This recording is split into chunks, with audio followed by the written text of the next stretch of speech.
বাংলাদেশে কখনো স্বৈরাচারের শাসন জনগণ মেনে নেবে না, বললেন আমিনুল হক।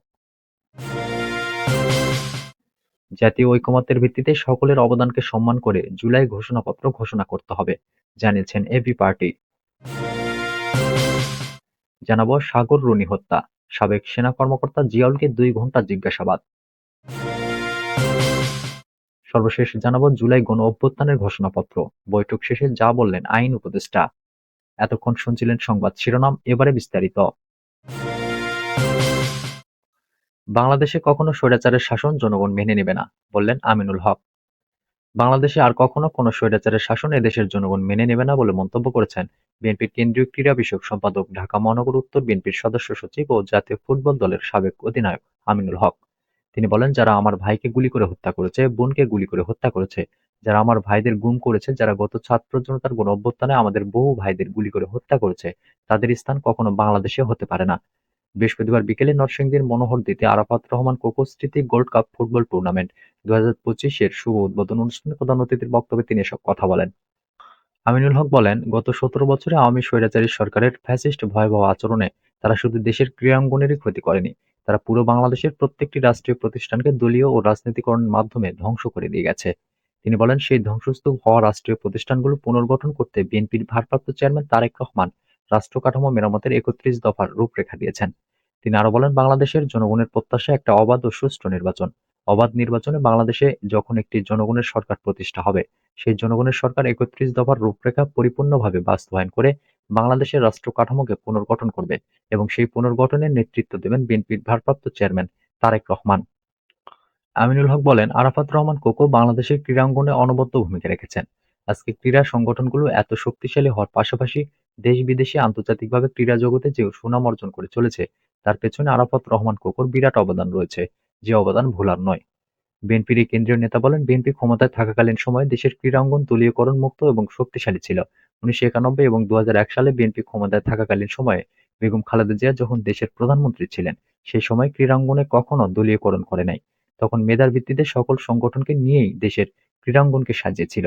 কিন্তু স্বৈরাচার আওয়ামী সরকারের সময় গত 15 বছরে দেশের ক্রীড়াঙ্গনের নাজুক অবস্থা তৈরি করে গেছে। জাতীয় ঐকমত্যের ভিত্তিতে সকলের অবদানকে সম্মান করে জুলাই ঘোষণাপত্র ঘোষণা করতে হবে, জানিয়েছেন এবি পার্টি। রাজধানীর ফরেন সার্ভিস একাডেমিতে প্রধান উপদেষ্টার সাথে সর্বদলীয় বৈঠক অনুষ্ঠিত হয়। এবি পার্টির পক্ষ থেকে যোগদান করেন পার্টির সাধারণ সম্পাদক ব্যারিস্টার আসাদুজ্জামান ফুয়াদ ও দপ্তর সম্পাদক আবদুল্লাহ আল মামুন রানা। মিটিং শেষে ব্রিফিং করেন ব্যারিস্টার আসাদুজ্জামান ফুয়াদ। ব্রিফিংয়ে তিনি বলেন, বিভিন্ন রাজনৈতিক দলের পক্ষ থেকে মতামত এসেছে, তড়িঘড়ি না করে একটি কমিশনের মাধ্যমে সকল দলের সাথে আলোচনা করে একটি ঘোষণাপত্র সরকারের পক্ষ থেকে জাতির উদ্দেশ্যে জানানো উচিত, যেখানে বলা থাকবে জুলাই আগস্ট আন্দোলনের আকাঙ্ক্ষা কি ছিল, শত শত বছরের লড়াইয়ের ইতিহাস, পলাশী, ব্রিটিশ বিরোধী আন্দোলন, ঢাকা বিশ্ববিদ্যালয়ের প্রতিষ্ঠা, পাকিস্তান রাষ্ট্র বানানো, 71-এর মহান মুক্তিযুদ্ধ, 90-এর গণ অভ্যুত্থান, 24-এর গণ অভ্যুত্থান, এ সকল উপকরণ ঘোষণাপত্রে আসা উচিত। 24-এর গণ অভ্যুত্থানে 3 মাসের লড়াইয়ে ছাত্রদের যেমন অবদান আছে, গত 15 বছর রাজনৈতিক দলগুলোর স্যাক্রিফাইস সম্মানের সাথে তাদের অবদান স্বীকার করতে হবে এবং প্রবাসী ভাই বোনদের অবদান স্বীকার করতে হবে। কোনো অবদানকে যেন ছোট করে দেখা না হয়, বলেন তিনি। সাগর রুনি হত্যা, সাবেক সেনা কর্মকর্তা জিয়াউলকে 2 ঘণ্টা জিজ্ঞাসাবাদ। সাংবাদিক দম্পতি সাগর সরোয়ার ও মেহেরুন রুনি হত্যা মামলায় সাবেক সেনা কর্মকর্তা জিয়াউল আহসানকে 2 ঘণ্টা জিজ্ঞাসাবাদ করেছেন মামলা তদন্তে গঠিত টাস্ক ফোর্সের সদস্যরা। বৃহস্পতিবার বিকেলে বিষয়টি নিশ্চিত করেন টাস্ক ফোর্সের চেয়ারম্যান ও পিবিআই প্রধান অতিরিক্ত আইজিপি মোহাম্মদ মোস্তফা কামাল। তিনি গণমাধ্যমকে বলেন, হত্যাকাণ্ডের পর তৎকালীন র্যাবের গোয়েন্দা শাখার পরিচালক লেফটেন্যান্ট কর্নেল জিয়াউল আহসান সাগর রুনির বাসায় গিয়েছিলেন। জিজ্ঞাসাবাদে তিনি বলেছেন, সেদিন সকাল 8টার দিকে ওই বাসায় উপস্থিত ছিলেন তিনি। তখন সাগর রুনি হত্যা মামলায় সামাজিক যোগাযোগ মাধ্যমে জিয়াউল আহসানকে নিয়ে অনেক আলোচনা হয়। বুধবার এসব বিষয়ে জিয়াউল আহসানকে জিজ্ঞাসাবাদ করা হয়। তিনি আরো বলেন, হত্যাকাণ্ড নিয়ে জিয়াউল আহসান কিছু জানেন কিনা সে বিষয়ে তার কাছে জানতে চাওয়া হয়েছিল। এছাড়া হত্যা মামলার তদন্ত নিয়ে তার কোনো বক্তব্য আছে কিনা সে বিষয়ে জানতে চাওয়া হয়। পিবিআই সূত্র জানায়, সাংবাদিক দম্পতি সাগর রুনি হত্যা মামলা তদন্তে গঠিত টাস্ক ফোর্সের সদস্যরা বুধবার সকাল 10টার দিকে ঢাকা কেন্দ্রীয় কারাগারের জেল গেটে যান। সেখানে জিয়াউল আহসানকে সকাল 10টা থেকে দুপুর 12টা পর্যন্ত 2 ঘণ্টা জিজ্ঞাসাবাদ করা হয়। এর আগে গত সোমবার বিএফইউজের সাবেক সভাপতি ইকবাল সোবহান চৌধুরীকে রাজধানীর পিবিআই কার্যালয়ে জিজ্ঞাসাবাদ করেন টাস্ক ফোর্সের সদস্যরা। গত বছরের 30 ডিসেম্বর এটিএন বাংলার চেয়ারম্যান মাহফুজুর রহমানকে জিজ্ঞাসাবাদ করা হয়। উল্লেখ্য, 2012 সালের 11 ফেব্রুয়ারি রাজধানীর পশ্চিম রাজাবাজারের ভাড়া বাসায় নৃশংসভাবে খুন হন সাংবাদিক দম্পতি সাগর সরোয়ার ও মেহেরুন রুনি।